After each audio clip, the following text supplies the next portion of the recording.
So I've made some improvements to the database rules, which isn't bulletproof, but it does mean that each username has to be unique. So let's just look at data and what's possible with this thing. So let's just go in here and we've created a new table called username lookup.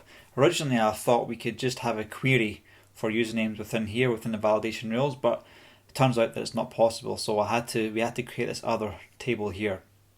What this does is that it sets up a username and links it to an ID like this. So we'll just delete this.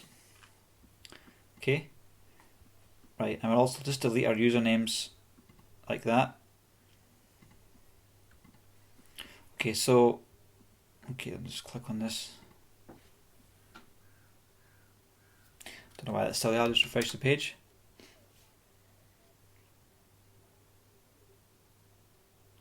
Alright, okay, so let's go to our app and we'll just go down to username here, and we can just type anything we want. It works as usual. We'll just put in Nikos and we'll click update username. So what that does is that it creates this thing called username lookup, and we see Nikos in there plus the user ID, and also the user Nikos is updated onto the user like this. So now let's go over to another logged in user and let's see if we can change it to Nikos. So you see here it's not available, but we can say we make it Nikos2 and we can click update username. Can we go and change it to Nikos again? No, we can't. Can we change it to Nikos2? This is a little bug here, we can fix this later on, but basically once a username has been claimed, it cannot be unclaimed, which is a bit the weakness of this approach, but at least it's simple right now and we can work with it. So if we go back over to our database table,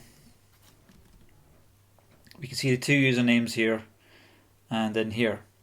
So what is it that enforces this, and how can we stop us claiming a username from somebody else?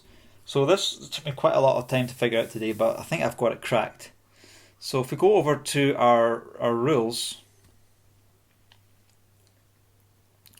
so this is what happens on the username lookup, which is this path here.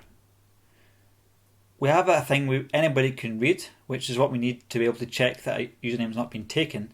And also, we can only write to new things. So for example, we can't override any names that have already been claimed. That is a weakness of this approach. That's what this not data exists means. And when we populate this data, we can only populate the data if the new data that's inserted is equal to the current user's auth. You can go and read about what this actually means in the Firebase documentation. There's basically key values like this here. So in terms of the validation for what we can store within this one here, we do a check on here to see that the username we're adding is not already been added, and then we can write it. So that's what this means, validate this. What it is that it says that anything root child username lookup, basically that's referring to this one here, and then it's new data val. So the new data is basically what we're inserting inside of here. So what we're doing is we're saying new data is Nikos, and then we take that new data and you put it into a reference to see if that reference already exists. So new data Nikos goes in the username lookup and then user data Nikos, and then when we get that value out, we get the value that this one points to, which is this. Now this is very confusing, I know, but it took me a few hours to get the hang of what was going on. So in a sense, we are checking to see that these things match, just so that we're allowed to claim this username within our username object within the users, if that makes sense. And it won't make sense with me telling you. You have to basically look at this code for a while to sort of understand what's happening here. Now, what did we change in terms of the code for the Firebase Backend? Well, we've updated the update username, and we've now called it claim username. So what we do is that basically we have two approaches now. We store in a username lookup the username, which then allows us to then store the username within the users like that. The order of these is important, by the way. You can't have this step without that step. If we then reverse these two, right, and then we go in here and then we try and claim a new username,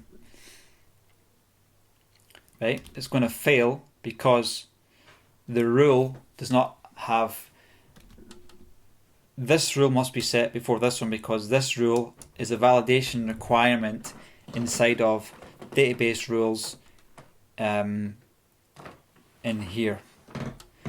Okay, well, that's a bit of a mind stretch, this one, but that's what we have right now. Ideally, what we want to do is we want to have a cloud function that runs periodically to get rid of any usernames that are claimed but are not being used anymore.